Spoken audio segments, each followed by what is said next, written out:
Hello guys, I'm Anmol Kaul from 16C. So today my topic is artificial intelligence. So let's begin. So what is basically AI? So AI is nothing but ability of a computer or a robot to do tasks such as a human. Whatever we do task in our daily life, the same thing is done by the human in an easier way. So most commonly examples of AI in this generation are Siri, Google Assistant, Netflix and YouTube. So, history of AI. So, AI is not a term which is used now in 2000, but it was discovered in 1950s. It was firstly used as artificial neurons. Later in 1955, it was discovered by John McCarthy. Then in 1956 at Dartmouth College, it was discovered by Marvin Minsky, a proper definition of artificial intelligence. Later, it was discovered in 1974 when computers and all started doing work, and then in 2000 it was established properly. Next, we see applications of AI. So, coming to applications, AI is used in many fields such as in agriculture, even in gaming, coming to finance, and even in robotics. It's used in every field to do the task of humans by the computer. So, it's used in transporting of heavy metals which a human being cannot lift. So, next are coming to types of AI. First, there are two types that is based on ability and based on functionality. So first one is narrow AI based and then is gender AI, then is super AI. So first of all, what is narrow AI? Narrow AI is like a weak AI which perform only dedicated task. Um, like you say, it will not go beyond the limitations. Best example is Siri of Apple and Google Assistant. Then next comes general AI. It performs intellectual tasks with efficiency like a human. So the idea behind general AI is to make a system work like a human. So still now there is no system exist now. Future it becoming.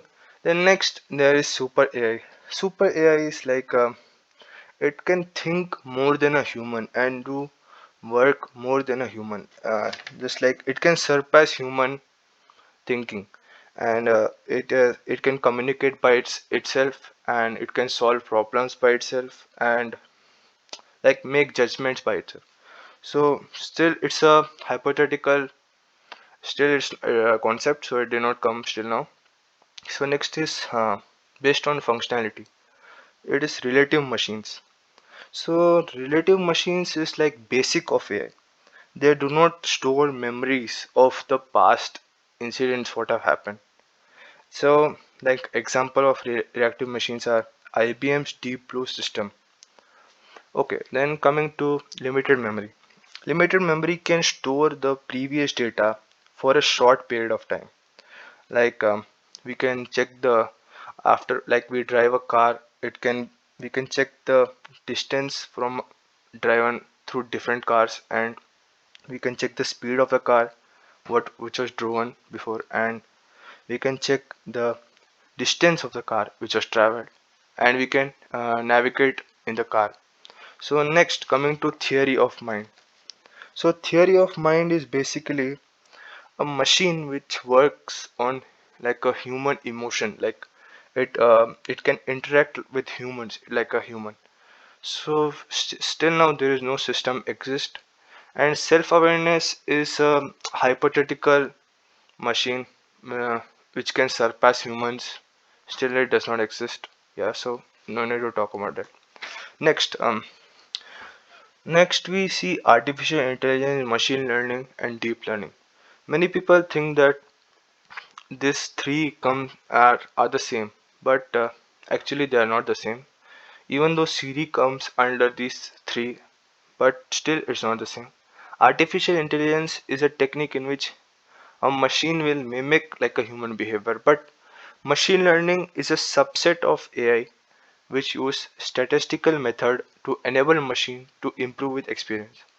Next, coming to deep learning is a subset of machine learning which make the computation of multi-layer neural network feasible. So next, what is the future of AI? So when we see in future of AI, we have safer roads, like we'll have self-driving cars, so we'll have safer roads. Then we'll have body enhancements, we'll have increased safety, new jobs and industries, and unlimited virtual assistants. We'll not be have to do our work by ourselves. Our computer or robot will do it. Next, AI enabled technology. We'll see the pros and cons. First, let's look at the pros. Like, first, there are less chance of errors. They work round the clock, work in risky situation and logical thinking.